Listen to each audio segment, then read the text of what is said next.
Hi everyone, so today I wanted to talk about one of my conditions, Functional Neurological Disorder, or FND for short. And as the name suggests, it's a neurological condition.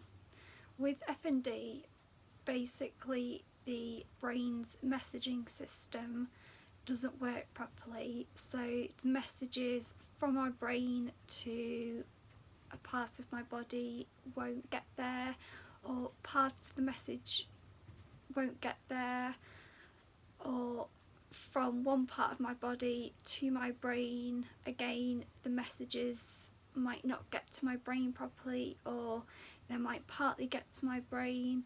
So like for example with my walking, my brain forgets how to walk, so I'm continually having to think about how to walk, and it's almost like every step I take I have to relearn how to take that step.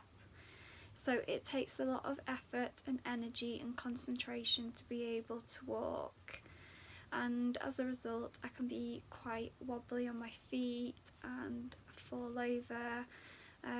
So a lot of the time I use a wheelchair to get around because it's a lot easier and it's a lot safer for me, and that occurs with any part of my body, so it affects my whole body.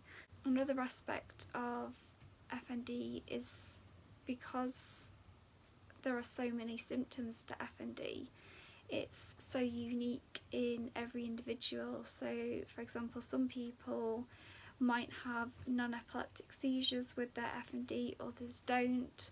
Some might have mobility problems, which is also referred to as a functional movement disorder, whilst other people's mobility might be absolutely fine.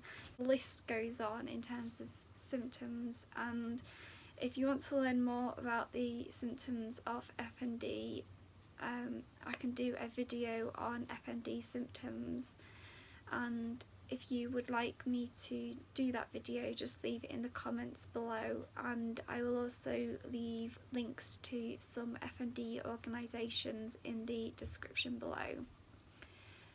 The basic way that doctors have explained FND to me is a bit like my brain is the hardware.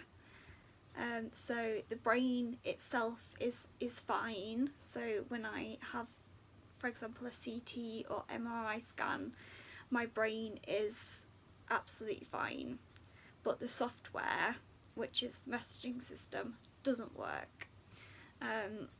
But research has found that on fMRI scans, so functional MRI scans, the FND does actually show up. But my friend Georgina, who also has FND, in her video explaining FND, gave this really good description of FND, which is basically the car's engine management system.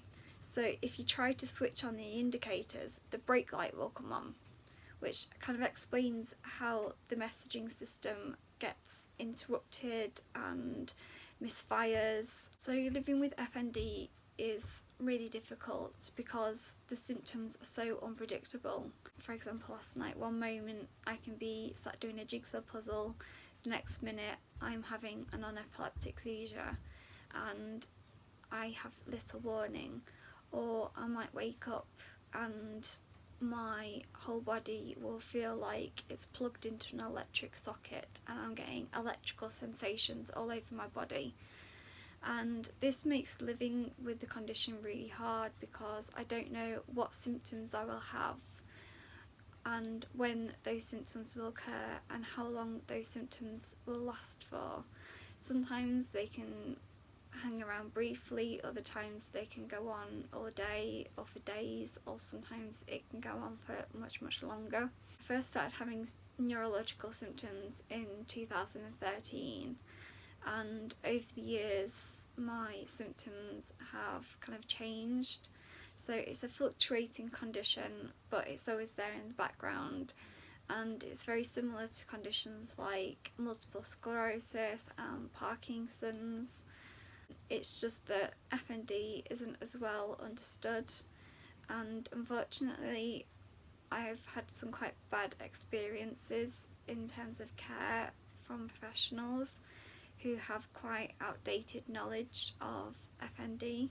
Some professionals see FND as a psychosomatic illness, which I can turn on and off, which when I'm in the middle of a seizure I can't turn it off, and I haven't kind of put it on, so I haven't decided to have a seizure. I would never ever decide to have a seizure because they are so painful and they are so embarrassing and so exhausting, and they affect my other illnesses as well. And I've had accusations of feigning or being factitious, or that I've been manipulative or seen as an attention or a drug seeker. Thankfully I have had some really good experiences with professionals. It's not all kind of bad, it's just unfortunately you do kind of have these negative experiences, and I know that I'm not the only person with FND who's experienced poor care because of their diagnosis. If you have any questions about FND, please do leave them in the comments below. You can also check out my blog where I've written posts about FND. Like I said, you can also check out some FND organisations in the description below. So I'll leave it there for today, and thank you for watching, and hopefully you understand a little bit more about what is FND.